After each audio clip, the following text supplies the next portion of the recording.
Hello बच्चों, let's see the question. In the given VT diagram what is the relation between pressure P1 and P2।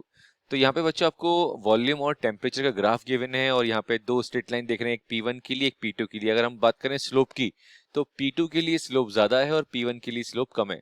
But यहाँ पे हमको relation find करना होगा कि जो स्लोप है और जो बेसिकली प्रेशर है उसके बीच में क्या रिलेशन है। तो अगर हम बात करें बच्चों की कंसेप्ट की, तो उसका की कंसेप्ट बहुत सिंपल है।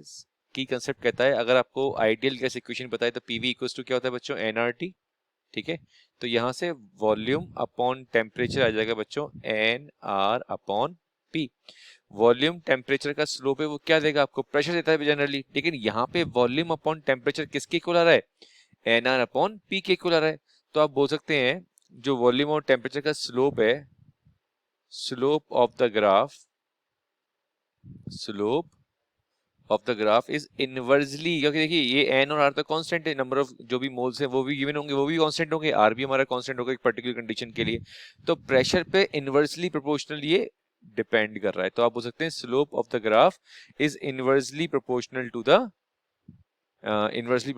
प्रेशर। तो यहाँ पे देखिए किसका स्लोप ज्यादा है, P2 के लिए स्लोप ज्यादा है और P1 का स्लोप कम है।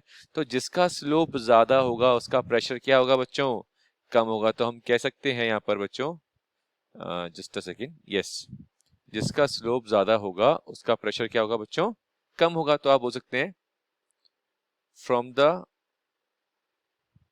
Slope of the graph, from the slope of the graph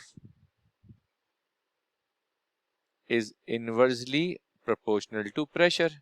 ठीक है, इनवर्सली प्रोपोर्शनल किसके है बच्चों, प्रेशर के है। ठीक है, तो यहाँ पे हम बोल सकते हैं so according to that graph P2 will be smaller as compared to P1, as compared to P1। Option check कर लेते हैं एक बार बच्चों हमारे। तो कैन नॉट बी प्रोडक्टेड, और तो ये ऑप्शन तो होगा ही नहीं हमारा। ठीक है, और can not be predicted P2 equals to P1, तो बराबर तो भी नहीं होगा। P2 is greater than P1, no P2 is not greater than P1, yes P2 is less than P1, जो कि हमने यहाँ लिखा है P2 will be smaller as compare to P1।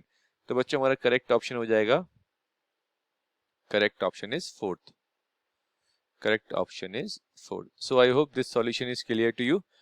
Thank you very much, all the very best.